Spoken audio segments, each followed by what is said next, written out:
ಈಗ ನಿಮಗೆ ಗೊತ್ತಿರೋ ಹಾಗೆ 14 ಖಾತೆಗಳನ್ನ ಕೊಡಲಾಗಿದೆ ಆಲ್ರೆಡಿ ಇರುವಂತ ಸಚಿವರಲ್ಲಿ. ಈಗ ಹೊಸದಾಗಿ ಪದಗ್ರಹಣ ಅಥವಾ ಪ್ರಮಾಣ ವಚನವನ್ನ ಸ್ವೀಕಾರ ಮಾಡಿರುವಂತವರು ಅವ್ರಿಗಿನ್ನೂ ಖಾತೆ ಹಂಚಿಕೆ ಆಗ್ಬೇಕಾಗಿದೆ.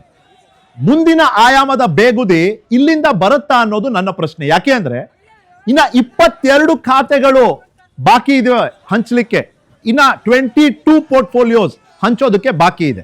ಆದ್ರೆ ನೀವು ಹೇಳ್ಬೋದು ಇದ್ರಲ್ಲಿ ಬೇಗುದಿ ಹೇಗಾಗ್ತದೆ, 19 ಆಕಾಂಕ್ಷಿಗಳಿದ್ದಾರೆ ಅಥವಾ ಸಚಿವರಿದ್ದಾರೆ, ಅವರಿಗೆ 22 ಹಂಚಬೇಕು, ಇದ್ರಲ್ಲಿ ಬೇಗುದಿ ಹೇಗಾಗ್ತದೆ? ಬೇಗುದಿ ಯಾಕೆ ಆಗ್ತದೆ ಅಂದ್ರೆ ನೀವಲ್ಲಿ ನೋಡ್ತಿರ್ಬೋದು ಕೆಲವೊಂದೆಲ್ಲ ಜವಳಿ ಖಾತೆ, ಈ ಬೇರೆ ಪೌರಾಡಳಿತ, ಈ ತರದೆಲ್ಲ ಕೆಲವೊಂದಷ್ಟು ಖಾತೆಗಳು ಜನ ಅದನ್ನ ಅಷ್ಟು ಉತ್ಸಾಹದಿಂದ ಅದನ್ನ ಕೇಳೋದು ಇಲ್ಲ, ಅದನ್ನ ಸ್ವೀಕರಿಸೋದು ಇಲ್ಲ.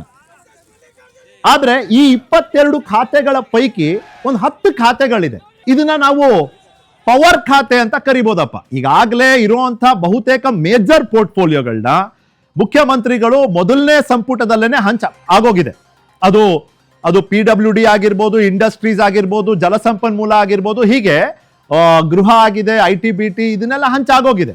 ಹಾಗಾಗಿ ಉಳಿದಿರುವಂತಹ 22 ಖಾತೆಗಳ ಪೈಕಿ 10 ಖಾತೆಗಳು ಮಾತ್ರ ಪವರ್ ಖಾತೆ ಅಂತ ನಾವು ಕರಿಬಹುದು. ಆ ಪವರ್ ಖಾತೆಯ ಪಟ್ಟಿಯನ್ನ ನಾವು ನೋಡೋದಾದ್ರೆ ಅದರಲ್ಲಿ ಶಿಕ್ಷಣ ಅಂತ ತಗೊಂಡಾಗ ಪ್ರಾಥಮಿಕ ಮತ್ತೆ ಉನ್ನತ ಶಿಕ್ಷಣ 2 ಬರುತ್ತೆ, ಕೃಷಿ ಬರುತ್ತೆ, ಲೇಬರ್ ಕಾರ್ಮಿಕ ಇಲಾಖೆ ಬರುತ್ತೆ, ನಾವು ತೋರಿಸ್ಬೋದಾ ಇಲ್ಲಿ, ಸಹಕಾರ ಬರುತ್ತೆ, ಸಣ್ಣ ನೀರಾವರಿ ಇಲಾಖೆ, ಅರಣ್ಯ ಮತ್ತೆ ಪರಿಸರ, ಅಬಕಾರಿ, ಈ ಎಲ್ಲ ಇಲಾಖೆಗಳ ಮೇಲೆ ಒಂದು ರೀತಿ ಕಣ್ಣಿರುತ್ತೆ ಅಂತ ನಾವು ಹೇಳಿದ್ರೆ ತಪ್ಪಾಗ್ಲಿಕ್ಕಿಲ್ಲ. ಈ ಖಾತೆಗಳ ಮೇಲೆ ಕಣ್ಣಿರುವಂತ ಈ 19 ಅಭ್ಯರ್ಥಿಗಳು ಈಗಾಗಲೇ ತಮ್ಮದೇ ಆದ ರೀತಿಯಲ್ಲಿ ಸಣ್ಣ ಪುಟ್ಟ ಲಾಬಿಗಳು ಶುರು ಮಾಡಿಬಿಟ್ಟಿದ್ದಾರೆ. ನಮಗಿದೆ ಮಾಹಿತಿ.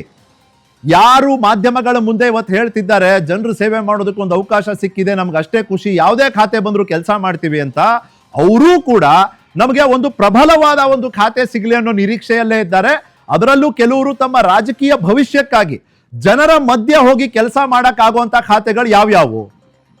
ಕೃಷಿ, ಸಮಾಜ ಕಲ್ಯಾಣ, ಶಿಕ್ಷಣ ಕೂಡ, ಈ ತರದ ಲೇಬರ್ ಕಾರ್ಮಿಕರ ಖಾತೆ ಆಗಿರ್ಬೋದು, ಈ ತರದ ಖಾತೆಗಳ ಮೇಲೆ ಕಣ್ಣನ್ನ ಇಟ್ಟಿದ್ದಾರೆ. ಇಷ್ಟೆಲ್ಲ ಬೇಗುದಿ ಆಗ್ತಿದೆ, ಮತ್ತೊಂದಷ್ಟು ಬೇಗುದಿ ಆಗೋದು ಬಾಕಿ ಇದೆ. ಈ ಬಹು ಆಯಾಮದ ಬೇಗುದಿಯ ವಾತಾವರಣದಲ್ಲಿ ಒಂದು ರೀತಿ ಬ್ಯಾಕ್ ರೂಮ್ ಎಫರ್ಟ್ಸ್ ಶುರು ಆಗಿದೆಯಾ ಅಂತ ಈ ಒಂದು ಫೋಟೋವನ್ನ ನೀವು ಗಮನಿಸಿದ್ರೆ, ಇವತ್ತು ಈಗಾಗಲೇ ನೀವು ನೋಡಿದಿರಿ, ಕೃಷ್ಣಪ್ಪ ಮತ್ತೆ ಅವರ ಪುತ್ರ ಪ್ರಿಯಾ ಕೃಷ್ಣ ಅವರ ಪರವಾಗಿ ಬಹಳ ಒಂದು ತೀವ್ರವಾದ ಗಂಭೀರವಾದ ಪ್ರತಿಭಟನೆನ KPCC ಮುಖ್ಯ ಕಚೇರಿ ಮುಂದೆನೆ ನಡೆಸ್ಬಿಡ್ಲಾಯ್ತು. ಸಂದೇಶ ಬಹಳ ಸ್ಪಷ್ಟ ಇತ್ತು. ನಾಕಾರ್ಬಾರಿ ಸಚಿವರಾಗಿದ್ದೀರಿ, ಇನ್ನು ಹಿರಿಯರಿದ್ದೀರಿ, ಬೆಂಗಳೂರಿಗೆ ಮತ್ತೆ ರಾಜ್ಯ ರಾಜಕಾರಣದಲ್ಲಿ ನೋಡಿದ್ರೆ ಹಿರಿಯರಿದ್ದೀರಿ, ಪಕ್ಷಕ್ಕೆ ಕೊಡುಗೆ ಇದೆ, ಪಕ್ಷದ ಪ್ರತಿ ನಿಷ್ಠೆಯನ್ನ ದಶಕಗಳ ನಿಮ್ಮ ಅಸೋಸಿಯೇಷನ್ ಮೂಲಕ ನೀವು ಸಾಬೀತುಪಡಿಸಿದಿರಿ. ಇಷ್ಟಾದ್ರೂ ಯಾವ ಮಾನದಂಡದ ಆಧಾರದ ಮೇಲೆ ಇವ್ರಿಗೆ ಸಚಿವ ಸ್ಥಾನವನ್ನ ತಪ್ಪಿಸಲಾಯ್ತು ಅನ್ನೋ ಒಂದು ಪ್ರಶ್ನೆಯನ್ನು ಇಟ್ಕೊಂಡು ಇವತ್ತು ಪ್ರತಿಭಟನೆ ಮಾಡಿದ್ದಾರೆ. ಆದ್ರೆ ಈಗಾಗಲೇ ಅವ್ರನ್ನ ಸಮಾಧಾನ ಪಡಿಸುವಂತ ಒಂದು ಪ್ರಯತ್ನ ಶುರು ಆಗಿದೆ ಅಂತ ಹೇಳಿದ್ರೆ ತಪ್ಪಾಗ್ಲಿಕ್ಕಿಲ್ಲ. ನಿಮ್ಮ ಸ್ಕ್ರೀನ್ ಮೇಲೆ ನೀವು ನೋಡ್ತಿದ್ದೀರಿ, ನೂತನವಾಗಿ ಪ್ರಮಾಣ ವಚನ ಸ್ವೀಕಾರ ಮಾಡಿರುವಂತ HC ಬಾಲಕೃಷ್ಣ ಅವರು, ಚಲುವರಾಯಸ್ವಾಮಿ ಅವರು, ಮದ್ದೂರಿನ ಶಾಸಕರಾದ ಉದಯ್ ಅವ್ರ ಜೊತೆ ಕೃಷ್ಣಪ್ಪ ಅವ್ರನ್ನ ಭೇಟಿಯಾಗಿ ಇವತ್ತು ಮಾತುಕತೆ ನಡೆಸಿದ್ದಾರೆ. ನಮಗಿರೋ ಮಾಹಿತಿ ಬಹುಶಃ ನಾಳೆ ಮುಖ್ಯಮಂತ್ರಿಗಳಾದ DK ಶಿವಕುಮಾರ್ ಅವರು ಕೂಡ ವಿಜಯನಗರಕ್ಕೆ ಕೃಷ್ಣಪ್ಪ ಅವರ ನಿವಾಸಕ್ಕೆ ಭೇಟಿ ನೀಡಿ ಅವರಿಗೆ ಸಮಾಧಾನ ಪಡಿಸುವಂತ ಪ್ರಯತ್ನದಲ್ಲಿ ಅವರು ಕೂಡ ತಮ್ಮ ಪಾತ್ರವನ್ನ ನಿಭಾಯಿಸ್ತಾರೆ ಅನ್ನೋ ಒಂದು ಮಾಹಿತಿ ನಮ್ಮ ಬಳಿ ಇದೆ. ಈಗ ನಾ ಹೇಳ್ದಂಗೆ ಒಂದು ಚರ್ಚೆ ಅರ್ಥಪೂರ್ಣವಾಗಿ ಆಗ್ಬೇಕು ಅಂದ್ರೆ ಒಂದು ವಿಸ್ತೃತವಾಗಿದ್ರೂ ಚರ್ಚೆಯ ವ್ಯಾಪ್ತಿ ನಿರ್ಧಾರ ಆಗ್ಬೇಕಲ್ಲ. ಆ ವ್ಯಾಪ್ತಿನ ನಿರ್ಧಾರ ಮಾಡುವಂತ ಪ್ರಮುಖ ಪ್ರಶ್ನೆಗಳು, ಈ ವಿಷಯದ ವಿಸ್ತಾರವನ್ನ ನಿರ್ದಿಷ್ಟ ರೂಪದಲ್ಲಿ ಕಟ್ಟಿಡುವಂತ ಚೌಕಟ್ಟು, ಆ ಪ್ರಮುಖ ಪ್ರಶ್ನೆಗಳು ನಿಮ್ಮ ಮುಂದೆ.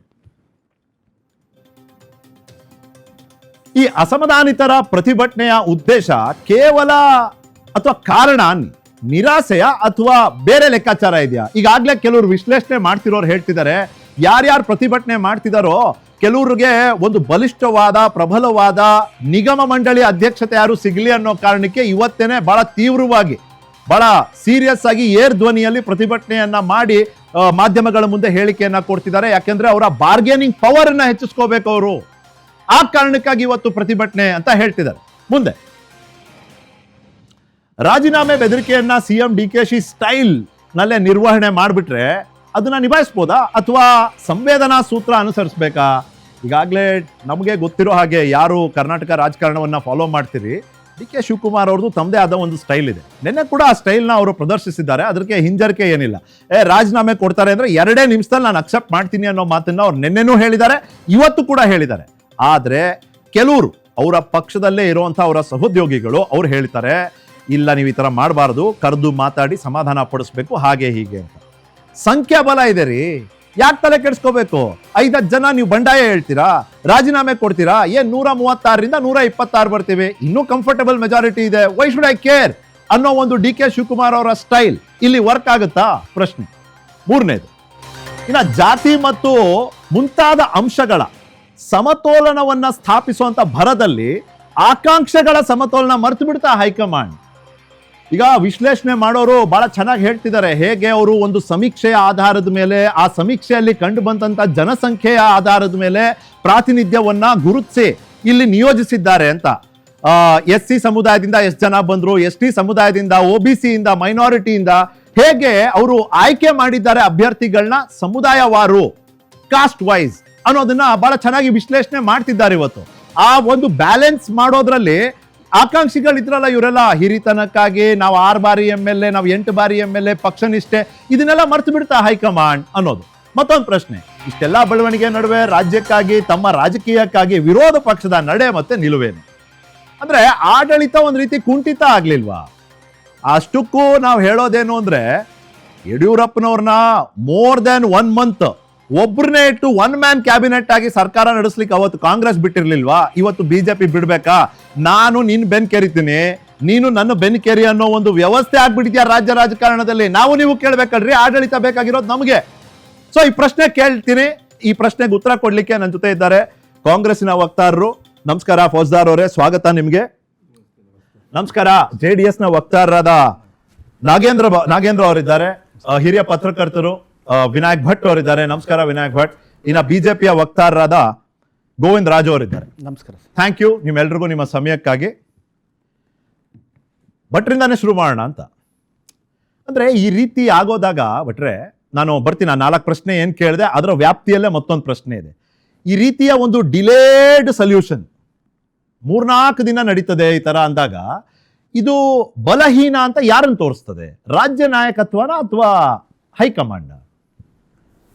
ನನಗನ್ಸೋದು ರಾಜ್ಯದ ರಾಜಕೀಯ ಪರಿಸ್ಥಿತಿನೇ ಹಿಂಗೆ ಆಗ್ಬಿಟ್ಟಿದೆ ಅಂತ. ಈಗ ನಾವು ಪತ್ರಕರ್ತರಾಗಿ ಬೇರೆ ಬೇರೆ ರಾಜ್ಯದ ಈ ಥರ ಡೆವಲಪ್ಮೆಂಟ್ಗಳನ್ನು ನಾವು ಸ್ವಲ್ಪ ಕಡಿಮೆ ನೋಡ್ತೀವಿ. ಈಗ ತೆಲಂಗಾಣದಲ್ಲಿ ಹೊಸ ಗೌರ್ಮೆಂಟ್ ಬಂತು, ಹೊಸ ಗೌರ್ಮೆಂಟ್ ಬಂದಾಗ ಅಲ್ಲಿಷ್ಟು ಗಲಾಟೆ ಆಗಿಲ್ಲ. ಕರ್ನಾಟಕದಲ್ಲಿ ಮಾತ್ರ ಪ್ರತಿ ಸರಿ ಹೊಸ ಸರ್ಕಾರ ಬಂದಾಗ ಸಚಿವ ಸಂಪುಟ ಪುನಾರಚನೆ ಆಗ್ಬೇಕಾದ್ರೆ, ಸಚಿವರು ಆಗ್ಬೇಕಾದ್ರೆ, ಆಮೇಲೆ ನಿಗಮ ಮಂಡಳಿ ಅಧ್ಯಕ್ಷರನ್ನು ಮಾಡ್ಬೇಕಾದ್ರೆ ಎಲ್ಲ ಅಸಮಾಧಾನ ಗಲಾಟೆಗಳೇ ಕರ್ನಾಟಕದಲ್ಲಿ ಜಾಸ್ತಿ ಆಗ್ತಾ ಇದೆ. ಪಾರ್ಟಿ ಯಾವ್ದಾರ ಪಾರ್ಟಿ ಬರಲಿ ಗಲಾಟೆ ಜಾಸ್ತಿನೇ. ಅಂದರೆ ಅವ್ರಿಗೆಲ್ರಿಗೂ ನನಗೆ ಸಿಕ್ಕಿಲ್ಲ ಈ ಥರದ್ದು ತುಂಬ ಜಾಸ್ತಿ.